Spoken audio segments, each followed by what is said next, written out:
Greetings, greetings, greetings. It's Montsho. We do one half of the Acoma House Initiative, waiting for my divine counterpart, my partner in love, to join me, as she is supposed to be joining me. But whether she joins or not, I'm going to jump right in. Okay, so what I'm talking about today was thankfully inspired by a couple of conversations over the last few days, especially since Thursday, talking to one woman on Thursday, one woman today, and then a group of women on Friday. We were in the Black Love School live Q&A. And what I'm focusing on today is the science of sexual meaning or love, right? So if you follow us, you know that we talk about the art and the science of black love culture. And many people think that's a catchy phrase term, and it is. Thank you very much. But it's also a actual um, a actual understanding that we must have.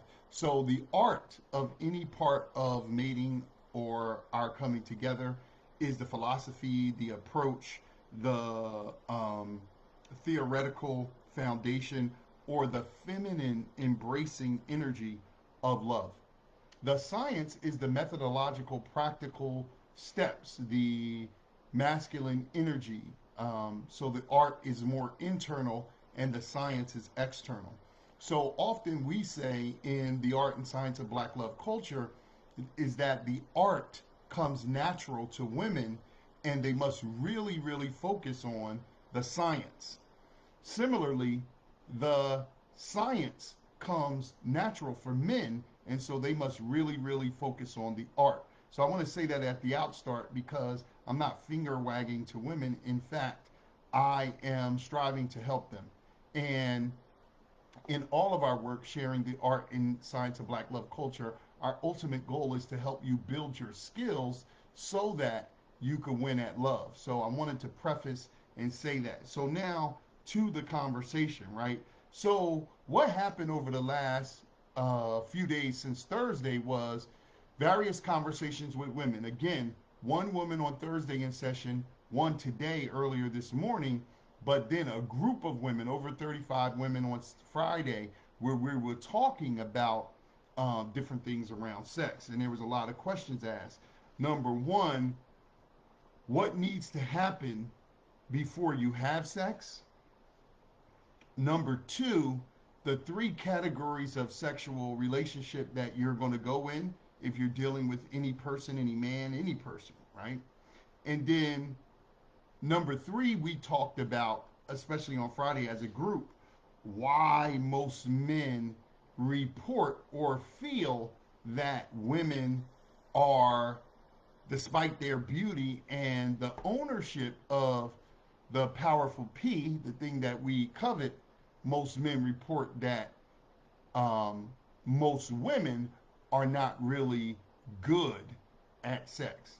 So this is something that we talked about, but it really came to a head for me today because I talked to a sister, and most of these sisters I want to tell you are over 30 years old. It might have been a couple who weren't over 30 in the group, but for the most part, everyone else was clearly over 30. The sister I spoke to today was 42, and the sister that I spoke to, the two sisters that I spoke to on Thursday, one was 35 and the other one was well into her 50s.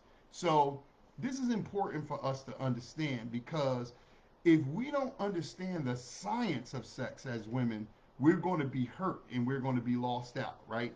And so rather than me get into what needs to happen before you have sex, you should know that that should not be random. You should have a rule, and if there are exceptions, they should be very, very, very, very, very, very few and far between. But what we see is the opposite is happening. There is exceptions all the time, and if there is a rule, it's theoretical at best, but you hardly ever stick to it. The three categories of sex is just that you are a mate Number one. Number two, you are a friends with benefits. And then number three, you are just a sexual conquest. Now, this does not change for men or women. It's the same thing for men or women. You going in one of those categories. But because men are usually the aggressor and we're choosing, and then a woman is accepting or denying, we have equal power, but usually, and most importantly, appropriately, the man usually goes first. And that's important to understand because men should be going first. All the women getting down on one knee and all that is ridiculous, and you shouldn't be doing that. And there's many reasons why. But so the other thing was why men who covet the P then end up saying in mass that women are not particularly good at sex. So for a lot of the women, and this is a composite of about 40 women now with these three conversations that I've had in the last, from Thursday, the individual, Friday, the group live Q&A on the Black Love School, and then today. So it's a small sampling, but at the same time, it's a significant amount of women, and these are beautiful, intelligent, and very passionate women. It just was dumbfounding to me that how disconnected women are on the science of these things. And it really comes down to what I said at the outstart. Women really focus on the art. It's the thing that comes natural to them. And because they get so much attention, one, and because they're usually in defense offense, meaning men are coming on to them, they react, and then they actually accept or deny in an offensive way. So they live, for the most part, in defense offense, where men live in offense defense, right?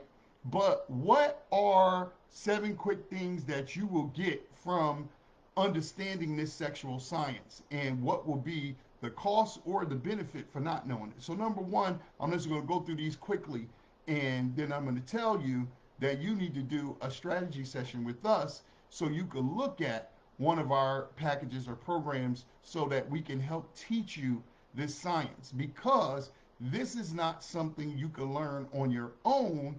And evidence of that is that in this group of women, this 40 collective, so we had lawyers, we had therapists, we had doctors, we had very, very accomplished women, we had mothers, we have cultural leaders, we have community leaders, and all people in various civic industries, right? So this ain't some young girl dumbness that we're talking about here. We're talking about very intelligent, accomplished women who, because of their nature and the lack of cultural training, do not focus on the science.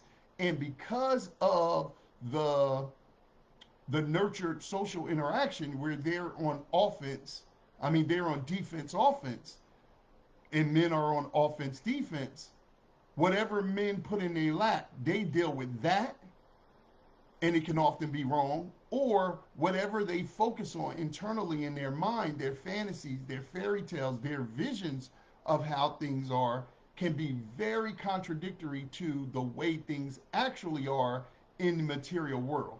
At least the way things are with men who are, once again, the ones initiating. So it behooves women to really understand the science, the practical, methodological 1, 2, 3, 4 ABC, EFG steps for them to get to where they want to be, especially around the sexual science of love, mating, intercourse, etc.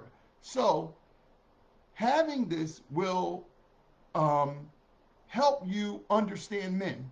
And I am convinced after 30 years of doing this work, not only do women not actually understand men, a lot of times because of the social engineering, the false ideas of the fallacious ideas of feminism and other things, women have been fraudulently getting by without caring about that. Now, at the same time, not understanding men who are, that's a perceived benefit. But the actual cost of not understanding men, and especially sexually, is that men are usually the aggressors sexually. So if you don't understand where they're coming from and what they're doing, that's going to be of a major cost to you. So, number two, understanding the sexual science of love is going to decrease arrogance. Now, listen, the black woman is the planet Earth's most beautiful creation. I think many of us would agree, hands down, there is no animal, there is no flower, there is no fowl, fauna, anything more beautiful than the black woman. However, in a traumatized state, this nurturing kind of produces a false sense of arrogance. I'm not suggesting that women are naturally arrogant, but I'm saying there's a false sense of arrogance that develops when you can just walk into a place and everybody go, ooh, ah, or excuse me, can I talk to you, ma'am? How you doing, miss? I'll buy your drink, I'll pay for this, I'll do that. There becomes an entitlement that over time becomes arrogance, and in that arrogance is the setup for the fall. In that, men are actually studying women because they are the aggressors, sexually, behaviorally, socially, and definitely for the pursuit of relationship. Women are receiving on one end, so they are a lot of times just vetting improperly. But two, because the most beautiful women get the most sexual attention and the most sexual pursuit, they develop a false arrogance, and it's really an ignorance that is nurtured because there isn't adequate rites of passage. And so the second thing that not having the sexual science does for women is it makes them arrogant, which is problematic because arrogant people are easy to take advantage of. Number three, not having the sexual science creates an apathy.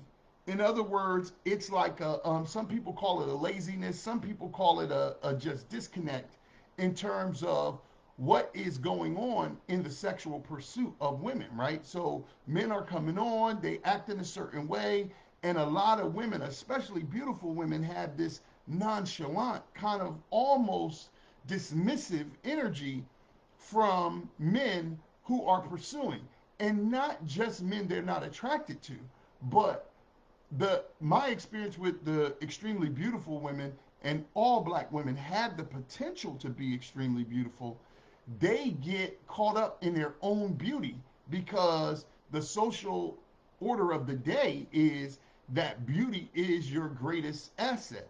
And it definitely is a beautiful asset, and it's reflective of something much deeper and spiritual. So the more beautiful a person is, potentially the greater spiritual connection and manifestation of one of the 144,000 characteristics they could be. But that's a higher science. On a practical level, you just fly and you just find, and so now you attract. But like we say with the flower, you're going to attract everything. So the beautiful flower attracts the bumblebees, the birds, sunlight, water. It attracts dogs who want to poop on it and piss on it. It attracts people who even want to uproot it and possess it and put it in unnatural places and control it, right? So just because you have beauty doesn't mean that you should be apathetic about what's happening in um, this sexual pursuit, or as the manosphere people call it, the sexual marketplace, right? I don't particularly like that term, but it does describe kind of what is happening, right? So number three is going to eliminate apathy. Number four, to not know the sexual science, you are going to put your body at risk, right? This is clearly, obviously, because with pressure, all pipes burst, right? With pressure, also, you could make diamonds, right? But in this case, what we see happening is a lot of pressure is put onto people and they begin to accept sexual advances or cave into them because they don't really have the science to protect their body. Their standards get low, and then their body count goes up, which then becomes a double standard in the social order where, despite your beauty, if a lot of men have shared your body sexually, your value goes extremely low. And yes, it is a double standard and it's not fair, but it's true, and there's an understanding for it.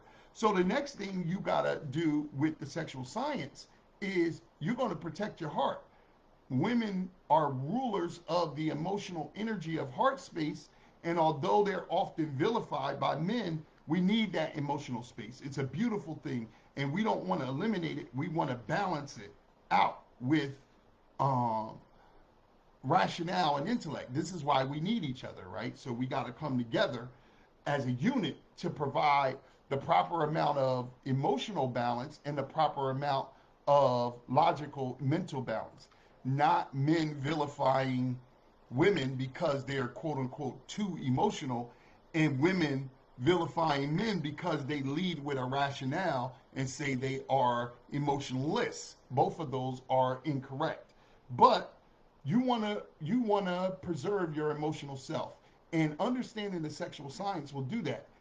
That's the benefit. The cost is emotional trauma, and this emotional trauma stays present even after the source of the emotional trauma is gone. Emotional trauma is only worked out when you develop your skill, you have cognitive restructuring, or you develop new habits. And so being sexually loose, even though feminism and the new world tries to promote that, it's a false concept to all righteous people on the earth in the history of the world. It's a very European concept, and black people who embrace it, black sisters who embrace it, there's not one of them who hasn't gotten hurt. So we got to stop pretending that it is something to pursue, or we're going to be just like men. You're not men, you're women. And men should not be sexually irresponsible. I'm not promoting that. But I'm saying if they're irresponsible and your response is, I'm going to be like them, then you're not only irresponsible, you're foolish. So that's number 5. You're going to preserve your body. Number 6, you're going to save time. Now, as I said, this conversation was inspired by a group of women. Many of them, all of them were over 30. And if you know our work, the 7/7s, 21 to 28 is prime time to mate and marry. When you start getting beyond that, you start getting into trouble in terms of reproducing and other things. But I'm saying that really that 25 to that 50 is prime, your prime marriage time, where there's a crossing apex of your physiology, your emotional maturity, and your wisdom. In the beginning, it's your physical maturity. In the early part of your life, in the middle part of your life, it's that emotional maturity, hopefully, if you haven't been so traumatized or dogged out that you can actually function.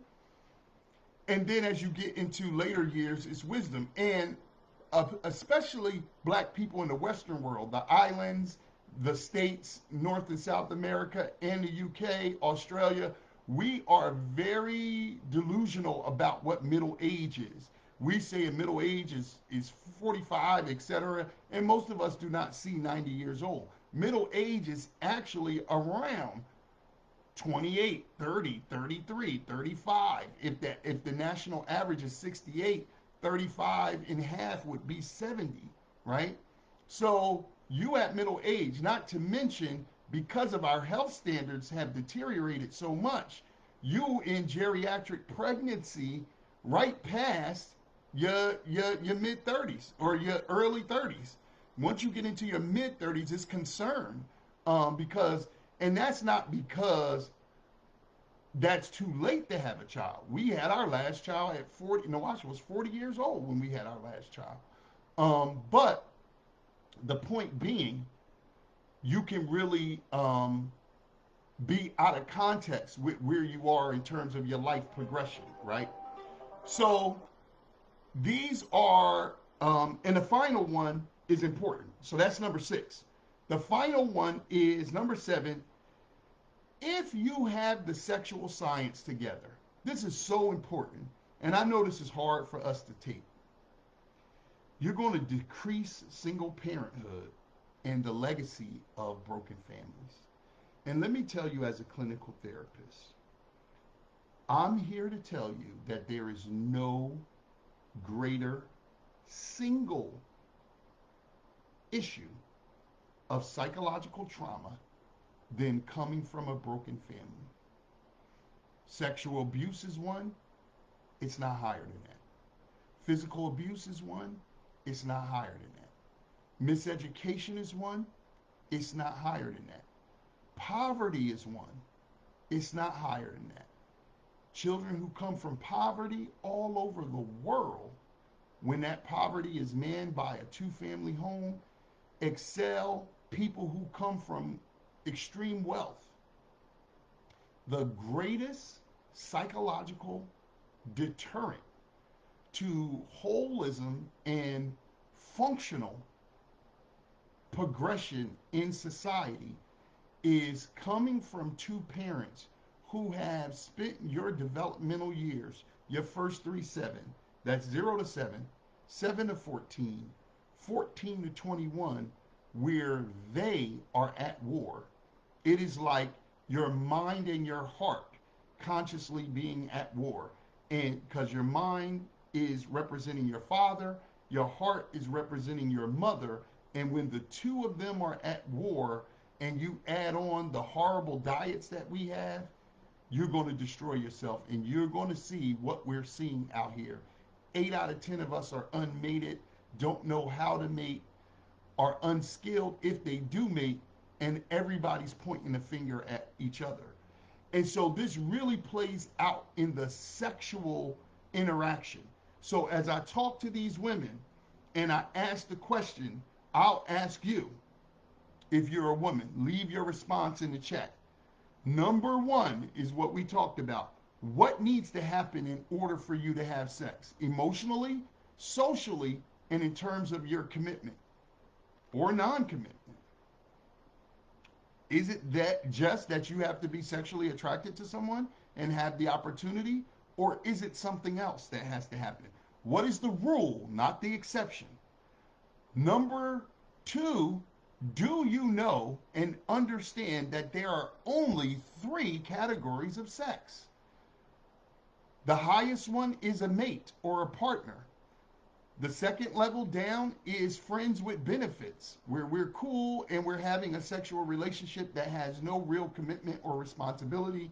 And then number 3, you're just a sexual conquest. Somebody that a man finds sexually attractive and he just wants to have sex with you and not have any real contact to you. And then the third question that sparked all of this is, why is it, this is a question to women, why is it that so many men report, despite the fact that we are bullish about our desire to get in the punani, the magical P, why is it that so many men, and are you even aware that so many men consider women to be less than functional sexually? In other words, they don't function well in the sex act. Those are the 3 questions. Put your answers in the chat. If you're looking for greater support, I'm going to put the bit.ly link here for you to do a consultation, a complimentary consultation with Nawash and I, so that we can help you as a woman understand the steps to this information and to build the proper sexual magnetism, the sexual vetting, and the sexual building the sexual relationship so that you can build in love sexually. You ain't going to fall in love sexually helplessly with no direction and intention or purpose. You're going to build in love purposefully with the proper direction and with the intentions of fill in the blank, whatever that is for you. It should be courting, mating, and building nationhood. But I don't want to tell you what to do. I want you to tell me what it is that you want to do, and then I want to serve. So this is Montsho. of the Coleman House Initiative, culturally based counseling, coaching, and consulting, bringing you the art and science of Black love culture, or the why and how of Black love culture, so that you can build your relationship skills and so that you could win at intimate love. Until the next time, as always, greeting you in peace and saying, Nia Akoma.